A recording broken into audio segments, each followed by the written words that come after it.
à tous, on se retrouve aujourd'hui pour mes derniers achats et découvertes côté lecture. Vous savez à quel point les vidéos lecture me tiennent à cœur, c'est une véritable passion dans ma vie. Si je pouvais, je passerais mes journées entières à lire, que ce soit des livres de développement personnel, des policiers, des romans historiques. J'adore les romans historiques, je vous en parle peu mais j'adore ça. Alors je vais vous présenter mes dernières lectures qui ont vraiment été des coups de cœur ou pas, hein. Je vais vous présenter un peu les derniers livres que j'ai lus et les derniers achats que j'ai effectués. Vous me savez, une très grande fan d'Harry Potter. Il n'y a pas un mois où je ne me regarde pas un ou deux films d'Harry Potter. Mes enfants adorent, j'adore, c'est un univers qui me fait complètement oublier tous les soucis, qui me fait complètement rêver. Et donc du coup, je m'étais bien sûr procuré dès sa sortie le livre Harry Potter et l'enfant maudit. Mais j'attendais d'être disponible, d'avoir du temps devant moi pour le lire, parce que je sais que lorsque je commence ce genre de livre, je n'arrive pas à les refermer, à les terminer. Donc voilà, c'est pour ça que j'ai lu ce livre cette semaine en 2 jours, vraiment en 2 nuits. Je l'ai complètement dévoré, ça se lit très très vite. Mon avis, c'est que tous les fans d'Harry Potter y trouveront leur compte. C'est très prévisible comme histoire. Moi je sais que voilà, j'avais tout deviné entre guillemets à l'avance.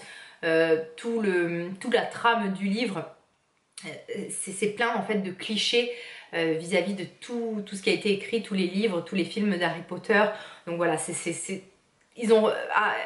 Rowling, elle a un peu repris tout ce qui marchait, tout ce qui a fait que les grandes scènes de la saga Harry Potter.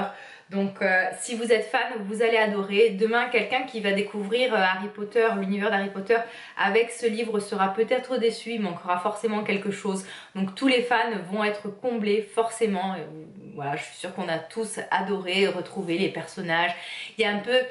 Moi parfois il y a des passages qui m'ont un peu gênée parce que je les ai trouvés too much ou trop commerciaux. Après, mis dans le cadre d'une pièce de théâtre, je peux les comprendre. C'est vrai que ça serait justement des mises en scène très théâtrales justement et qui auraient du sens. C'est sûr que quand on le lit, des fois on se dit oh là cette scène là c'est un peu trop.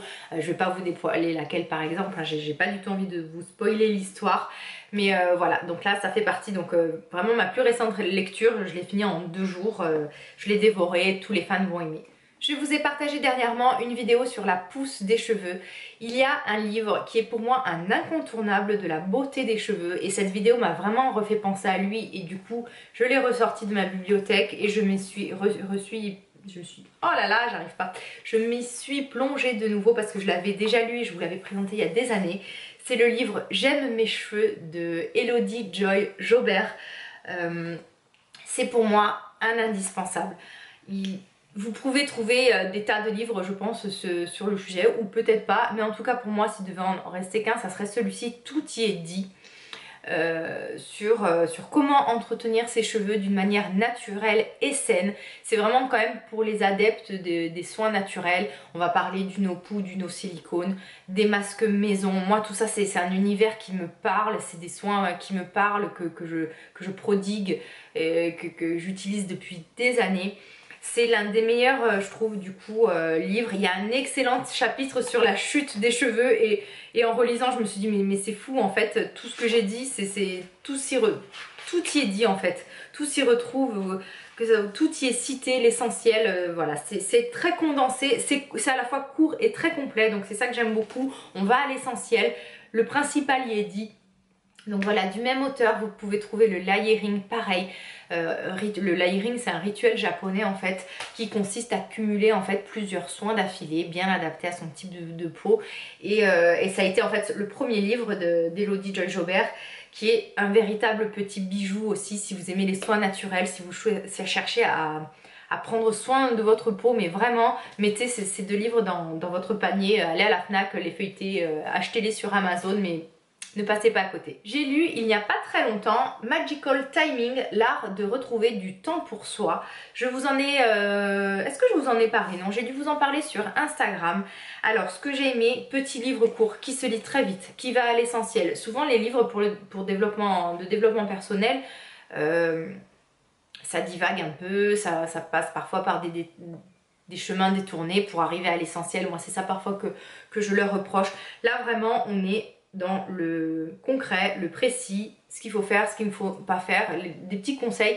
Mais moi ce que j'en retire surtout de ce livre, c'est que en fait le souci c'est qu'on a toujours l'impression de n'avoir le temps de rien faire. C'est tout simplement je pense parce qu'on veut en faire trop. Et moi là où ce livre m'a fait du bien, c'est qu'il m'a fait déculpabiliser parfois de ne rien faire tout simplement. Moi je suis quelqu'un, voilà, je travaille à temps plein, je fais du sport, je fais des vidéos YouTube, j'ai un blog, j'ai des enfants, j'ai une vie de famille, j'ai une vie sociale quand même. Et du coup tout s'accumuler fait que il n'y a jamais de la place pour... pas pour la détente et la farniente, mais après il y a le ménage, les tâches ménagères. Et en ce moment j'accumulais une frustration dans ma vie de ne pas pouvoir tout cumuler, pas pouvoir proposer plus de vidéos, pas pouvoir être plus active sur les réseaux sociaux, pas pouvoir aller faire plus de sport. C'était une frustration mais totale. Et en fait ce livre m'a fait tout simplement prendre conscience qu'il faudrait peut-être voilà, que de temps en temps je lâche du mou, que je reprenne un peu, que je me focalise tout simplement sur l'essentiel. Ça vous aide du coup, il y a des petites astuces, j'aime bien, là j'ai corné la page qui se dit oser dire non. Moi je suis du genre, j'ai du mal à dire non par exemple dans mon métier, même quand je veux pas faire une tâche, j'ai du mal à dire non. J'aime faire plaisir et c'est parfois, ça me bouffe parfois du coup. Cultiver l'art de ne rien faire sans culpabiliser, c'est exactement ça, sans culpabiliser. Donc voilà, un très bon livre que je vous conseille, qui vous aidera du coup à prioriser en fait vos tâches, tout ce que vous avez à faire, à mieux peut-être réorganiser vos journées. Moi il m'a été d'une grande aide. Un autre petit livre très concret et que j'ai adoré, de Robert Moret, Un petit pas peut changer votre vie, la voie du Kaizen. Petit livre très court, très complet, qui vante tout simplement les mérites du Kaizen. En fait, le Kaizen, c'est une méthode japonaise qui consiste à se fixer des objectifs très modestes, très petits, et en fait d'avancer à petits pas. Mais en fait, le but, ce que fait vraiment prendre conscience ce livre, c'est qu'en fait le tout c'est d'avancer. Voilà, pareil, souvent moi je me fixe des objectifs mais qui sont, vous n'osez même pas vous imaginer des fois les rêves que j'ai en tête, et tout me paraît du coup toujours trop inaccessible, mais c'est tout simplement parce que en visant très haut, on ne voit que justement cette hauteur, ces grands rêves, nos grands projets, mais on ne se rend pas compte que tous ces projets-là, ça passe par des petites étapes. Mais des étapes en fait tellement simples, c'est ce qu'explique ce livre, qu'elles sont réalisables. Chaque mini pas est en fait un pas tout simplement. Donc que ça soit dans tous les domaines, que ça soit professionnel, affectif, personnel. Voilà, un exemple très concret d'ailleurs que j'ai eu l'occasion un peu de donner dans mon entourage, des personnes qui souhaitent se mettre au sport. Voilà, pourquoi ne pas faire chaque jour un simple effort qui fait qu'on s'y met. Genre je sais pas, un exemple tellement simple et réalisable qu'on le fait, genre 10 abdos par jour. On peut tous faire 10 abdos par jour. Vous voyez ce que je veux dire? C'est vraiment une méthode très concrète et qui nous permet en fait d'évoluer petit à petit, mais surtout voilà, tous ces petits pas qui mis bout à bout vous font arriver en fait à vos buts et objectifs. Moi ça m'a fait énormément de bien.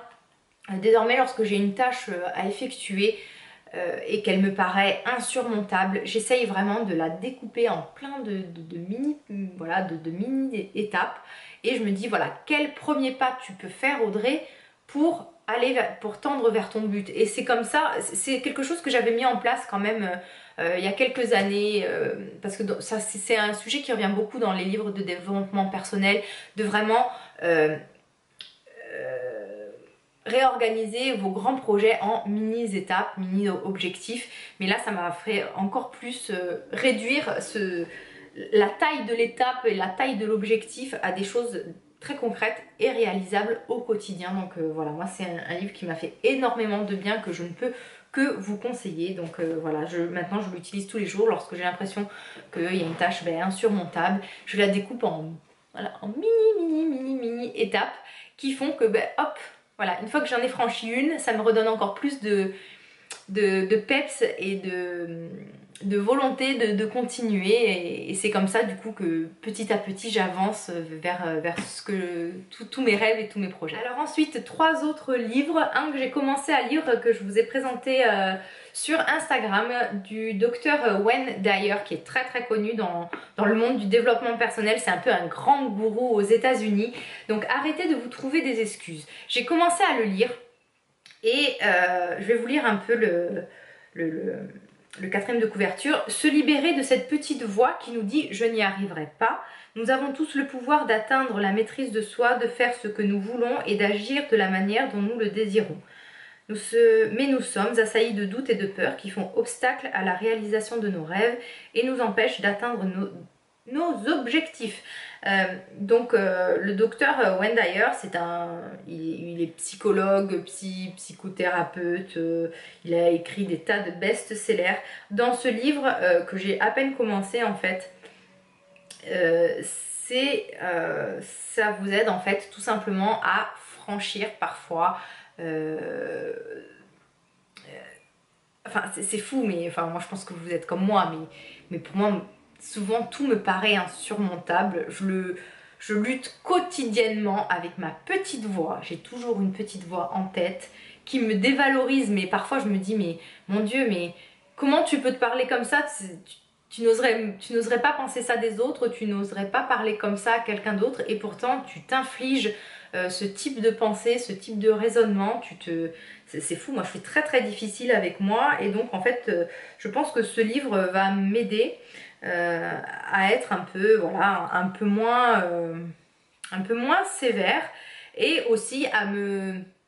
Parce qu'on se trouve tous des excuses, hein, c'est jamais le bon moment, j'ai pas le temps, je vais pas y arriver, c'est pas possible. Je veux dire, on a tous ce genre de phrases dans la tête qui sont peut-être dues des fois à notre passé. Il y a beaucoup, notre enfance influence beaucoup. Moi je sais que mon enfance... à cause de mon enfance, il y a beaucoup de choses que je trouve insurmontables, et c'est quelque chose, voilà, que j'essaye d'oublier, hein. Faut faire table rase du passé, parce que sinon on n'avance vraiment pas, surtout enfin, dans mon cas. Donc je pense que ce genre de livre va m'aider. Pour l'instant, ce que je lui reproche, c'est que j'en suis à un tiers du livre, et pour l'instant c'est du blabla. Des personnes qui vont lire pour la première fois ce genre de livre, ils vont se dire mais c'est nul, mais de quoi il parle en plus? Bon, ça parle quand même de spiritualité, de Dieu, de la loi d'attraction, c'est quand même des thèmes de développement personnel assez poussés, on va dire. Donc c'est vrai que ça peut être un peu... ça peut rebuter certaines personnes, mais je pense qu'en fait dans la 3e partie du livre, on arrive un peu à quelque chose de concret. Donc voilà, je vous en parlerai prochainement. Ensuite, un très beau livre des éditions Solar qui s'appelle Dans ma peau. C'est le docteur Yael Adler qui a écrit. C'est un dermatologue, phlébologue, nutritionniste. Et en fait, ce livre, c'est... je pense que... Enfin, j'ai pas encore commencé à le lire, mais je pense que pour moi, ça va être une lecture mais merveilleuse. On découvre cet organe qui est notre peau, qui ne sert pas que... à être une enveloppe extérieure, qui a des tas de fonctions indispensables dans notre organisme. Et ce que j'aime, c'est que ça traite de la dimension dermatologique, physiologique, mais de la dimension psychologique. Je suis moi intimement persuadée que notre esprit influence énormément notre état de santé, notre mental, mais aussi notre physique, notre posture, la façon dont on se tient. L'expression être mal dans sa peau, pour moi, a beaucoup de sens. Je pense que le fait, moi, j'ai souffert d'acné pendant très longtemps, d'acné sévère. Je pense qu'il y avait certes une dimension alimentaire, d'hygiène de vie, aussi génétique, mais je pense qu'il y avait aussi beaucoup de mon état émotif et émotionnel. Donc voilà, c'est comme quand on dit lorsqu'on en a plein le dos. Moi je sais que cet hiver, tout l'hiver, j'ai eu des problèmes de dos parce que voilà, il y a certaines parties de ma vie qui me frustraient. Donc par exemple, voilà, professionnellement, j'en avais mais vraiment...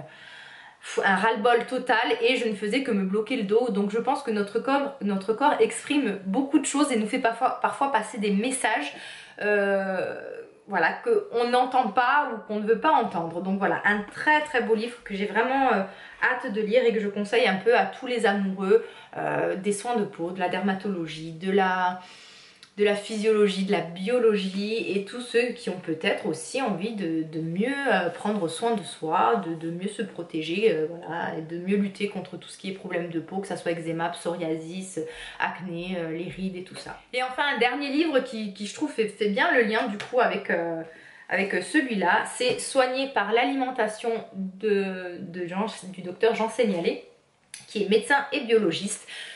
Jean Seignalé a écrit L'alimentation ou la troisième médecine, qui est pour moi un must-have. Je l'ai lu il y a des années, ça a complètement changé ma façon de m'alimenter et de voir aussi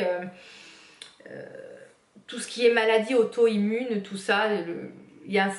C'est vrai que moi je trouve que la médecine actuellement